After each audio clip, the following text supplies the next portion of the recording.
That's actually why people get married, you know, because this is built into marital vows. I'm not leaving, ever, no matter what. It's like, okay, well, that definitely puts a boundary around our arguments, right? Because I can't say every time you manifest one of your flaws, which you're likely to do just as often as me, well, enough of this. It's like, that's horrible, man. If your whole life is, well, every time you get out of line, I'm out of here. It's like, how the hell are you? First of all, you're not going to admit to ever doing anything wrong. Second, you're going to be on you're like a scared cat the entire relationship, because, well, who knows, it could just come to an end at any moment. It's like, you know, people say, well, if the possibility of divorce is open, it makes you free. It's like, yeah, that's what you want. You want to be free, eh? Really? Really?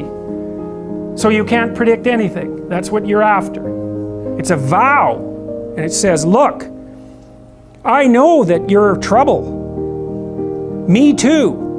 So we won't leave, no matter what happens. Well, that's a hell of a vow, but that's why it's a vow, right? That's why you take it in front of a bunch of people. That's why it's supposed to be a sacred act. It's like, what's the alternative? What's the alternative? Everything is mutable and changeable at any moment.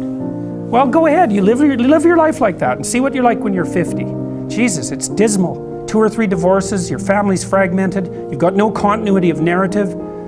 And it's not good for the kids, not by any stretch of the imagination. And so it's a form of voluntary enslavement, I suppose, but it's also equivalent to the adoption of a responsibility. And there's more to it than that. If you can't run away, then you can solve your problems. Because it might be, okay, well, I'm stuck with you. So how about we fix things? Because the alternative is we're going to be in a boxing match for the next 40 years. That's the alternative. So, and you think you're going to fix problems without something like that hanging over your head? There isn't a chance. You'll just avoid them, because that's what people do. It's really hard to solve problems, especially in a relationship. We're having a fight and I find out that it's, you know, because you were abused by your uncle when you were 5 or some goddamn thing. You know, it's like, it's very frequent that sort of thing happens. There's your partner is, you know, manifesting some weird anomalous behavior. You just can't make heads or tails of it. It doesn't seem related to what you're doing at all.